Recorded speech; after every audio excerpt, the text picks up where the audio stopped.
I'm Vijay Shyamasundar from V2Solutions. I've been in the software industry for about 20 years. And the last 10 years of it, I've been very privileged to work with a lot of medical devices or medtech IoT or IoMT, however you say it. Work with a lot of class one, class two, class three devices, in various stages of their journey. All the way, some of them were sort of like back of the napkin idea. We've started working with them from the early prototyping stage, and then some others have sort of like gone past that. They've have their hardware, and they've done some of the trials, but they need to go more generally available, right? So a lot of different form factors, so they want help with the companion apps, and not beyond the prototyping stage, or they want the cloud aspects to be robust enough, scalable enough to the production, right? So we worked with those stages, or people who have already been in production and need some enhancements, or they're looking to build ML AI sort of models, either on the cloud or near edge or edge. We've been very fortunate to work with several customers in the IoT space across all layers of the stack. I'm more than happy to talk to you today on this topic. Feel free to shoot any questions you have along the way, and would love to keep it interactive, and maybe post the webinar as well. Happy to connect and build this network with you all. So just edge computing has been around for a while, right? There's nothing new about it, but traditionally, a smart device or a smart sensor has been called so because it has the connectivity to the internet. You can sort of like get data from it remotely, control it remotely, and do some intelligence. But that intelligence typically has been, done on the cloud in a traditional way, right? And edge AI is sort of like, how do you bring that intelligence onto the device itself or closer to the device, right? That's pretty much what edge AI is about. And we're going to see the, why do you have to do it? How do you do it? What are the reasons? What are the benefits? And that you would gain in the rest of the webinar, right? But I think before even sort of going there, the question is like, why do we care, right? Why do we care about edge AI or edge computing? This is some of the numbers from our analyst friends, right? And it's significant, right? Like you can see, by the end of this decade, it's expected that there would be around 50 billion medical devices, right? That's edge computing devices. And some data which is sort of past now. Even in 2020, there was about like 2.3 zettabytes of data, right? Like tera, peta, exa, zetta, right? So that's how much volume of data that was already generated. And I'm pretty sure it has at least probably been like multiplied by 5 by now. And what's interesting is with this sort of a market, right? About 75% of the medical data is expected to be generated at the edge, right? So I think that's the reason, like, when you have that much amount of data, right? A lot of people are interested in what kind of insights you can derive out of that data. I think that's one of the reasons why I think it just the sheer volume of data availability, right? And what's fueling, right? Like if you look at, like, there is a lot of adoption, and a lot of people are exploring bringing machine learning and artificial intelligence to edge, right? Not just at the cloud intelligence layer anymore. And what has fueled that, I think, in the last few years has been some of the major advancements that has happened in the compute infrastructure. Miguel was talking about the stock of a particular company prior to beginning this webinar. A lot of eyes on it, right? So there is a lot of small form factor devices, right? I think you have the ability to run, like, package like a machine learning model on like in a few kilobytes, right? That's all it takes. There are like very powerful small form factor microcontrollers that are available today that can run those models, right? I think the other major aspect is some of the advancements that has happened around neural networks, right? In the past, you would need like a really super smart PhD scientist sort of people who are like very skilled at math, statistics, etc., to develop some of those complex algorithms and AI models, right? Like, 10, 20 years back, people were still building AI. but it would need that kind of resourcing. But with some of the kind of platforms that are available today, right, either from any of the public hyperscalers, right, or some of the commercial platforms, right, like say, Edge Impulse or others, or there are several, like even AWS, Azure, GCP, all of them sort of provide a lot of different ways where you can sort of do ML ops, AI ops, right, and manage it. And also there is, in the last 2 or 3 years, there's been a significant progress made in terms of pre-trained models that are available, right? Like a lot of people in the earlier days, it used to be a lot of supervised sort of learning models that was there. Or even if it was unsupervised learning, there was a lot of data that was needed for training the model and productionizing it and continual training and all of those aspects. But today, Hugging Face or OpenAI or Bard or several others that are available, there are significant amount of pre-trained models, and some of it like zero-shot classifiers or LLMs, which is large language models. You can pretty much, you don't need a whole lot of a hardcore a math background or a statistics background or a machine learning background to benefit from some of this, right? So it is sort of a lot of these pre-built platforms and models make it easy even for engineers like me to just leverage the benefits that these platforms bring, and really solve business problems using that, and solve it with like pretty good accuracy, and for large scale consumption, right? And that's another aspect. And I think the third thing that I think which has led to this adoption is like how much the IoT ecosystem itself has evolved, right? So again, a lot of platforms like say device management, security, a lot of these things, security is still a concern. Still need to care a lot about it. Or even device management, especially you have a fleet of devices, thousands or millions in some cases, that you are sort of managing, and it used to be extremely complex, like monitoring of those devices, right? Especially when things are not working as intended, it's a challenge to identify at what layer of the stack that it is failing and how to debug that, right? But there is so much tooling available today in terms of monitoring observability, the device management aspect, like you can very easily quickly update the firmware, like over the air sort of a thing, or the certificates upgrades, and all of those things, right? Like just that whole IoT ecosystem, I feel, has been like has sort of really very much evolved, and made it like a lot easier for mass consumption, right? So I think this is probably why what has fueled, and why we need to care about edge AI, right? um I will look at going back to edge intelligence or edge AI. What are the different types of edges that exist today, right? So I'm sort of, since this is relative to healthcare and medical devices, we're sort of keeping it with that, keeping the examples from that perspective, and also sort of like there's a lot of different edges between the actual device and the cloud, and I'm sort of like at a high level categorizing it into three. And far edge is something like you can think of that the intelligence is actually deployed on the device itself, or like extremely close to the device. Example, let's say you've seen a lot of fall detection sort of devices that elderly can wear, either on the collar or like as a wearable, like a wrist a wearable sort of a thing. And no action is needed, right? If there is a fault detected, unless you cancel, automatically help is called for.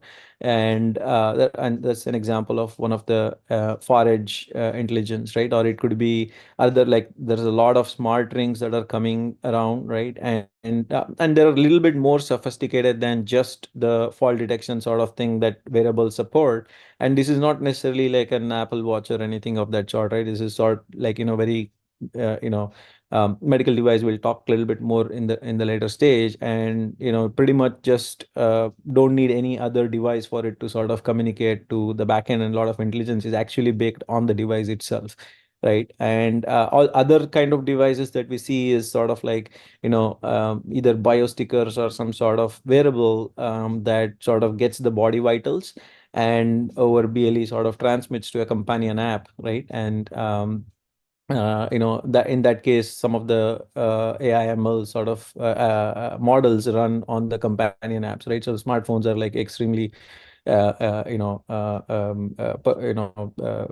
intensive in terms of like the compute and the storage capability of late, and can easily run some really cool AML models on that sort of an infrastructure, right? And the next is sort of like a near edge, and like I said, I'm sort of like simplifying some of the a lot of different layers, but depending on the use case, you could have multiple layers.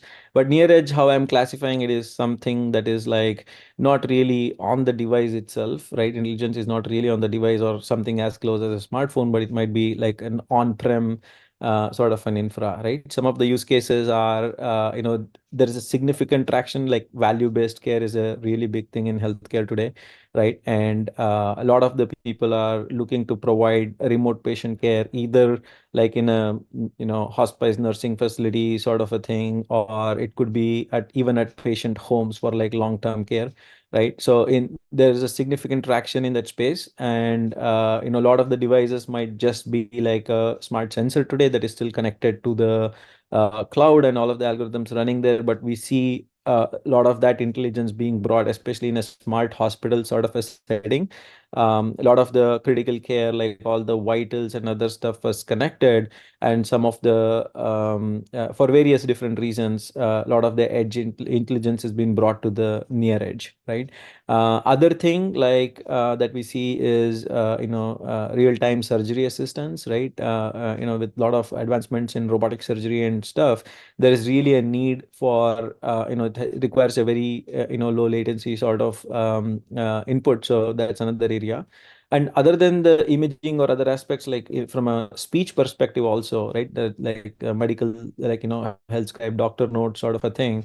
It's not just a fad anymore. A lot of adoption has happened in terms of like converting that and leveraging some speech to text and NLP sort of intelligence to create several things that will make the experience of a provider or the doctor's life more efficient, right? Those are some of the near edge examples, right? And the cloud, of course, it's been around for a while, but I think some of the things worth noting is a lot of the hyperscalers, like I said, have made it, brought in a lot of tools that makes your ML ops a lot more easier, right? And a lot more scalable. You can do it, a lot of things in serverless way without having to really invest in a lot of IT, and pretty much sort of enables the companies to focus on writing your models rather than managing a lot of those aspects, right? Um, and pretty much at a high level, these are sort of like three edges. And I think maybe just is a nice time to sort of like take a quick break, take a poll, and before we proceed. Yeah, thanks, Vijay. Let's do that. Let's take a breath, catch our breath here, and we'll do this on a couple occasions during your time, your presentation. So, folks, we didn't set up the typical Zoom poll. That's fine. Just if you don't mind, we're now at a really nice quorum. In fact, we've attracted a few more people since we've started. So, if you don't mind, just drop the letters A, B, or C, or maybe it's D, something else in the chat box there. And as we're recording this session, we'll also capture all your answers, and I'll summarize these for you later as well. I'm seeing lots of A's, an occasional B, so there's other reasons for that. But mostly, yeah, people are exploring. Some folks are more engaged in initiatives. Thank you all for participating. And I think mostly A's and B's. There may be a couple other reasons, but what I captured were mostly folks are exploring this topic because many of us are new to this area.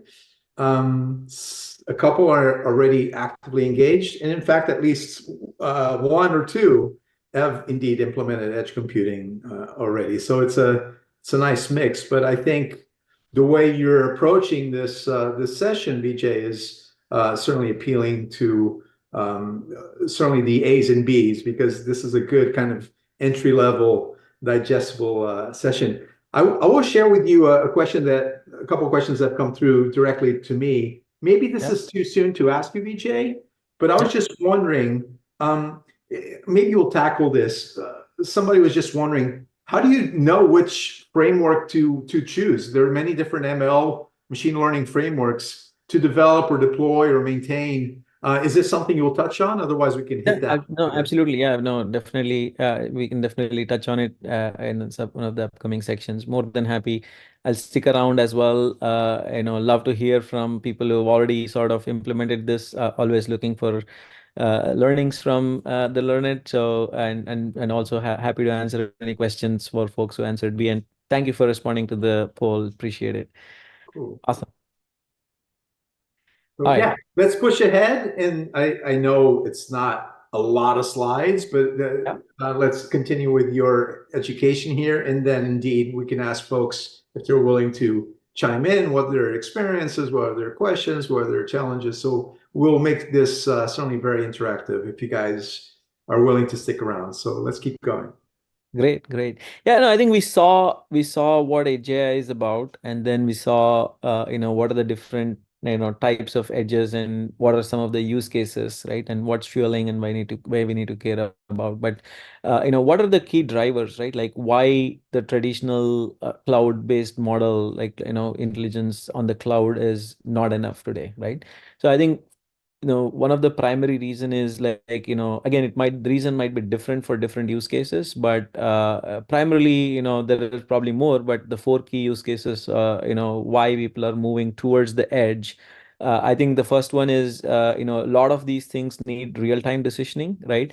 As also sort of in another discussion, which was related to data pipelines and stuff. And then one of the things that I heard there from the major analysts were or the trend generally in the industry is, even if you don't need streaming today, build it, because that's where the world is headed, right? Your architecture, if you don't put in that today, there is ton of use cases around your ecosystem which will force you to take that route, right? So that is one thing that I think is sort of very relevant, because it's not just in medical industry, it's like all across, consumers are sort of getting used to having things more real time than traditional batch or ETL type of things, right? So examples are like I talked about on the couple of earlier slides, like smart hospitals, or especially in critical monitoring.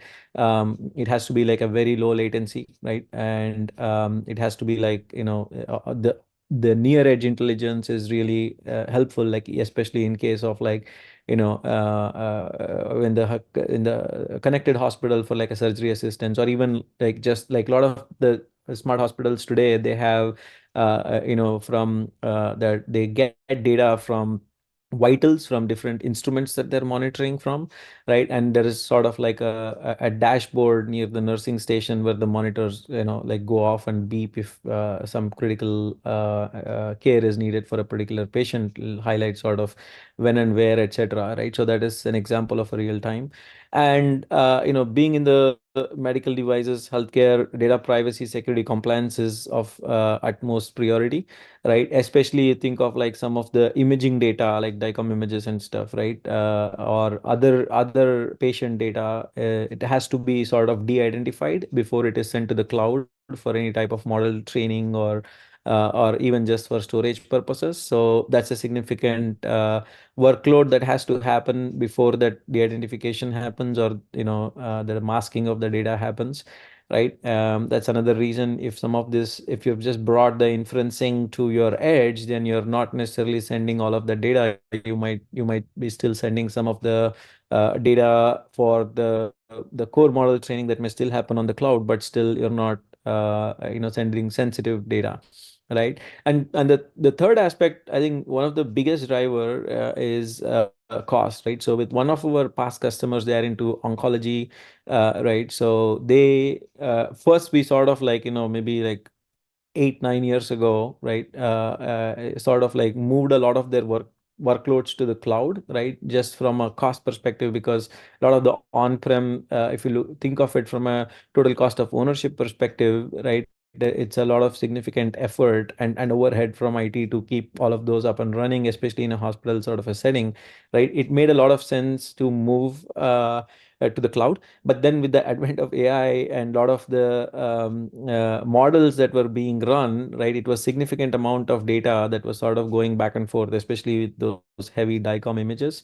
And egress is not cheap, right, for moving in and out of that kind of data. So, for that particular use case, it made a lot of sense to, that was a learning, right? To be honest, that was a learning that when, collaboratively was working with this customer, it made a lot of sense to bring some of the workload near edge. And now there are a lot of other virtualization solution instead of you building everything up from scratch and managing. And we explored some of those options. But some of the workloads actually run near edge instead of sending all the data purely from a cost perspective, right? So it is not so much on a latency or privacy in that case. It's very very much to do with the cost, right? And the other last option, at least like the top four options, if I may say, is around limited or no connectivity sort of a situation, right? Like there's a lot of rural health or remote health that happens, and you don't always have the luxury of having a high bandwidth, high connectivity always on sort of a network, and your system would have to sort of function in an offline sort of a mode, right? So those are some of the top key drivers why some use cases might demand having the intelligence closer to the edge or at the edge rather than on the cloud, right? So I think, just wanted to sort of like walk you through what some of the end-to-end edge device to cloud sort of architecture would look like. This is 100,000 feet, but it might, still look like a very busy slide when it's done. I'm happy to pause at any stage if you have questions. I'll also answer one of the question Miguel raised earlier when I'm done with this slide. And if there are more questions, happy to take a pause after this and talk about it, right? So first example we talked about the far edge, right, where the intelligence is on the device itself, right, is sort of like I said, there could be like a wearable which is sort of doing way more than just a fall detection, right? So basically we work with a company who pioneers in helping patients who have dementia, or like, some of the kids with autism sort of issues, right? And there's a huge trend there in terms of like how many of them actually try to leave the house, right? Or in case of dementia, to sort of really, you know, do some predictions around how the condition is worsening, or etc., some of those kind of things. So just an example is like somebody wearing this, you have the ability to sort of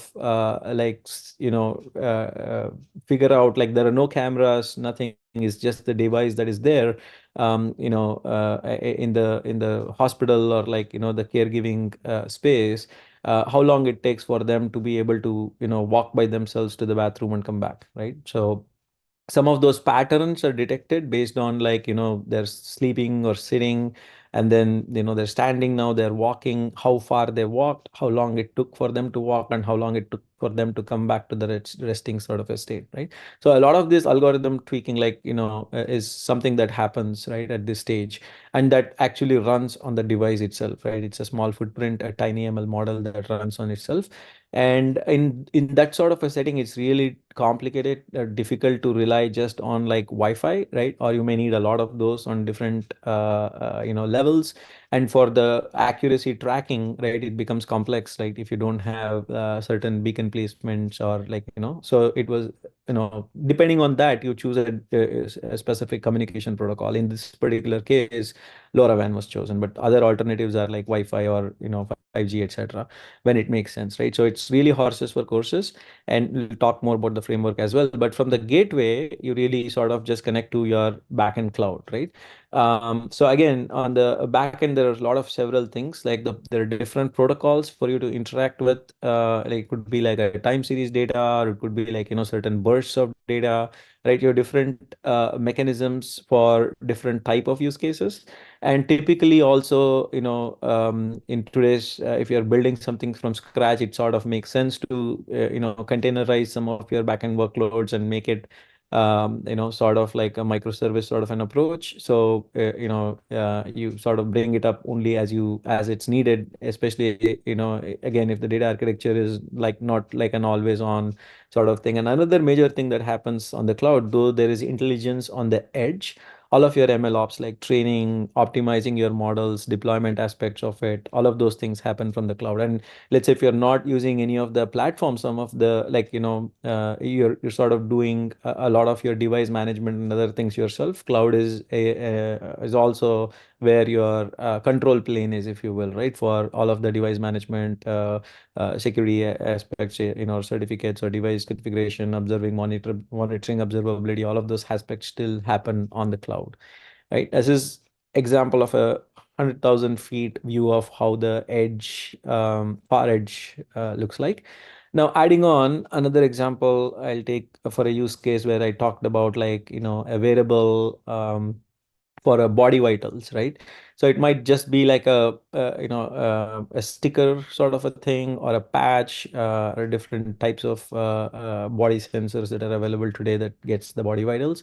And typically, a lot of those use cases use BLE for a communication, to a companion app. And the mobile companion app sort of like, different ways you can build it. But if you're building for scale, especially, all of these components, not just the companion app, even some of the backend, especially, depending on the class of your device, if it needs like either FDA, review, approval, right? It's really worth investing some time to sort of think through how you would design it, because otherwise, like, especially if it's a class 3, it needs verification, validation. Any change that you make requires you to, document some of the evidence of formal testing, and which is extremely, extremely time consuming, and may not be really applicable, relevant, right? Depending on how you made the change. So if you have done the architecture in the right way, you can sort of limit the blast radius of the impact of that and still be well within the FDA guidelines to document the evidence for your change, and how you have, designed it, implemented, tested it, and before you get the approval for the subsequent changes, right? So that's very critical how you do. Typically, it's ideally like, if connectivity modularize your design in such a way that it'll help you manage some of those aspects, not just from FDA perspective, but also in terms of a micro app sort of a concept helps you build and manage, especially when you're going into large scale production deployment. From after the trial sort of a phase, it really helps for you to scale to millions of users or thousands of users easily. And there is also, some of the trained models inferencing can be deployed on the mobile app itself. So the ML layer is also on that, and that's the mobile edge, or example, right? And the third one is, like I talked about, it could be some of the imaging, right? So you may have seen some of those today, like where some of the medical imaging, right after it's done, it allows, like, say for example, somebody who is sort of annotating the image, the first pass is done by the AI, and somebody who is like human reviewing it can sort of work on top of that, right? Like if something was supposed to be corrected, or that sort. So all of that initial, classification, or like, so the segmentation that happens, right?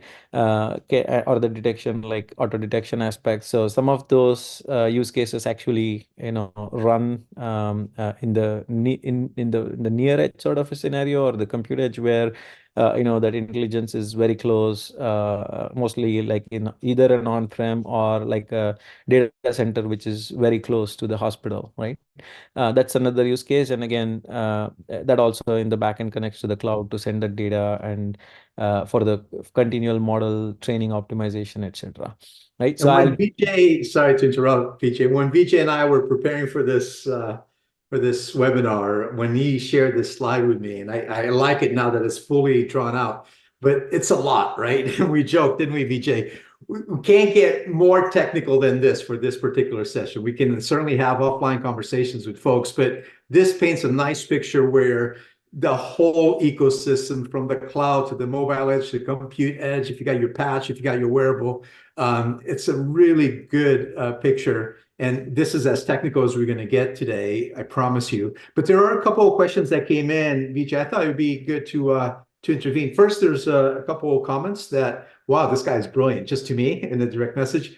I would like to meet Vijay, so that's great. So there's some folks keen to continue the conversation. But there was a good question here from Amir Lev, who I know, and I've had a couple of drinks with him in the past. How, Vijay, how does the FDA approve, or how do they relate to AI-based device? Is it only at the software verification phase? How do they get involved Yeah, in no, it's very interesting. There is a lot of discussions happening on that, and it's a lot of things, especially in the medical, goes back to explainability, right? Like, how can you explain the model? And to be honest, I think the way I have understood it, it's like not set in stone. It's a lot of gray area today, but yes, it is. Like it depends on how you are packaging it. Like if you're showcasing it as a module, or like a micro app sort of a use case, right? You can show that as it's a completely self-contained app in itself, then that will be treated as such. But again, the question is like, some of it, the behavior of the model is dependent on the training data, or like how it has advanced. And but so that is a changing behavior. How do you test that? I think that is still an open question, and the discretion. It's not very black and white today, right? But there are obviously there are a lot of devices out there, and depending on the class of the device, right? Sometimes it's just like a review, or right, the class two could be like it's a 510K, where you're saying that there's already some device in the market. You've shown enough evidence that why your device is very similar to that, in which case they're just reviewing and sort of giving a clearance that you can go to market. Or if it's like class three, then there is significant amount of scrutiny, right? Like where you have to go through the regulate like pre-market approval and the regulatory compliance, and yeah, it gets very complicated at that point, and they get into a lot of so I in my experience worked with some of the QC folks, who are like, me being more on the engineering side, not directly the point of contact with the FDA, but I've worked very closely with some of the QC folks who manage the QMS aspects and all the SOPs to get that validated, and I've sort of collaborated with them very hand in glove to sort of give some of the evidence, or how we can get creative about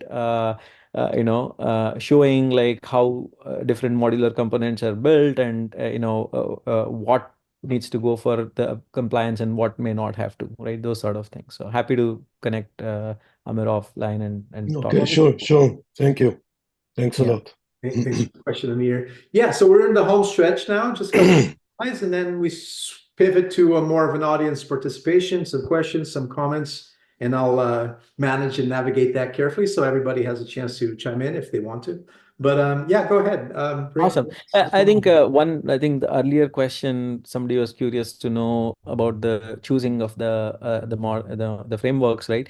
So there are several out there. I think the short answer is, I can probably say, like, say, for example, if you're trying to deploy your model on like a smartphone, then a lot of hyperscalers give you options like you can containerize your model. It could be like a Docker, right? Dockerized model. And then a lot of your hyperscalers, whatever you use, like AWS, Azure, or GCP, they give you a lot of different ways to sort of for the device to just consume that and execute, right? So in which case you are not like heavily constrained. You can run some powerful AML models on your mobile, but if you're putting it on a edge device, like I've shown in the top left, which has like maybe some sort of a constraint, right? In that case, like there are TinyML has come a long way. It's nothing new. People have used it for ages now. Like TensorFlow Lite or something would be a good thing to explore. Depending again, some of the models may have to be specifically tweaked for the kind of hardware that you have, right? But other than that, or also you should explore some of the platforms that are available out there, like different options. So many even so there are several AutoML sort of options, or platforms like Edge Impulse and others have made it like quite simple to not just like build and deploy models, but like to sort of tweak. just get to download a file that you can, put on your device and you're good to go. And they do all of the heavy lifting today. Hope that answered the question. Thanks. Yeah. Awesome. All right. So some of the implementation challenges, Amir sort of already asked one of the major one, right? Like, especially, I mean, FDA compliance or approval or reviews is nothing new, and people have been doing it for ages. But it's still sort of a new for bringing AI, right? Like a lot of the times when it was on the cloud and you were just showcasing that it's just an API call, and things were still different, right? But versus bringing that model especially on the device, then there is still a lot more scrutiny, again depending on the class of device that your device will fall into, right? Data privacy security, we spoke about it briefly, right? Especially because now people have physical access to your edge device because it's out there on the field. There are several mitigation options, like even from like the base RTOS sort of a thing that you put as a base OS, right? All the way from there, there is tools available to ensure you are adhering to some of the security best practices, right? So even if somebody gets hold of your device, there'll not be much that they can do with it, right? Regulatory compliance, I won't go into the details of it again. We spoke briefly about it. The data quality and availability, I think, that's one of the significant thing, especially with that many devices, right? Like you really have to think, how much of that data do you want to send to the backend, and how much of that data you want to discard, like after doing some compute on the edge or the near edge, right? And integration complexities, right? It's not just about running the AI model, right? Let's say I'm running some imaging algorithm on the device, right? But that data, it just doesn't end there, right? It has to go into sort of like an EMR or an EHR system, and you have to sort of really that integration sometimes is complex, right? Like, and it's not like there's a one size fits all. And because though there are some very big EHR EMR platforms, a lot of the different hospitals or the providers use some various fragmented EHR EMR that's out there. Clinical validation and explainability, right? Like especially in healthcare, the explainability aspect is very very critical. Like you'll have to be able to really clearly explain how the model is functioning, some of the use cases, edge cases, right, boundary conditions and others, right? Cost and multidisciplinary expertise, right? I think building something like this, like you saw on the previous diagram, like depending on the use case, you require a lot of different types of skills, right? Like all the way from hardware, firmware, connectivity, mobile, or the backend cloud, AI, ML, those sort of expertise, right? Monitoring, observing, expertise, support. So all of these, it's like you have to really be considerate about what kind of effort and investment sort of goes into it. Ethical considerations, I think there is a lot of especially if you are leveraging some of the pre-trained models, you'll need to be very wary of some of the inherent biases that the models may carry, right? I mean, it's not relevant to healthcare today, but I was just seeing like how an issue happened with Air Canada's chatbot, right? So somebody sort of like sued them in like a small local court to get the money back for some interactions it had, and it gave him some misinterpreted information. And Air Canada could not win that argument, saying that it's not they're not liable for it, it's their chatbot, they're still liable for it, is what the thing was. So some of those kind of things is new, especially of course, medical industry, healthcare is a lot more harder to just get something through, but still, you might uncover something that we were not used to in the past when you build something like this. So there's a lot of liability and legal issues that we need to be cognizant of, and user acceptance and resistance. I don't know, like we've worked with some companies. I have one of my coworker here on this, right? In the past, he was sort of driving some of the things with a very cutting edge product that to almost a decade back. It's an ingestible pill, right? Like say for example, you think of it as like you can put it in the Advil that you take, right? It goes and reacts with the stomach fluids and sends some vital information to a companion app on the phone, basically a various sensor patch, and it sends the data. Basically, I'm not sure like how many people. He's one of the brave guys who used to pop those pills, but and I'm not sure like how many are ready for such, and it's a fair thing, right? So there's a lot of user acceptance and resistance sort of thing when it comes to how much you'll rely on these advancements in AI ML and the acceptance of it from the community perspective, right? Um, Quickly moving on, again, I don't want to make it like a very heavy sales pitch, like Miguel said, but our expertise, and we partner with Voler, like he talked earlier enough about what Voler does, right? So I think what sort of makes us work really well is like we sort of take off from where Voler sort of hands off, right? They're all about hardware and embedded systems, and we are sort of like firmware and above, mostly zeros and ones, and cloud, mobile companion app, AI/ML models. That's really what our forte is, right? I won't spend a lot of time on this here, and more than happy.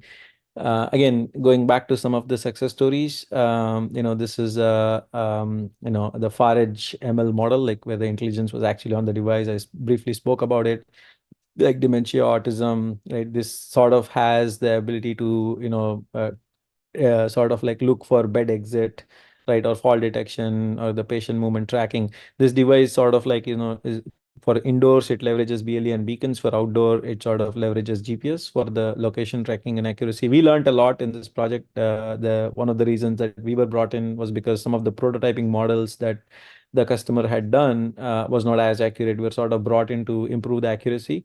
We learned a lot, significant learnings out of this, right? And I think this is sort of like a white label, but we have done several of this for several kinds of devices, right? Either like a patch or some of the wearables for women health, or like breast pump, or defibrillators, and several such devices, right? Like where the hardware was sort of taken care of, but we are sort of coming in doing the companion app and the connectivity framework for it, and the cloud backend, right, and the AML ops for it.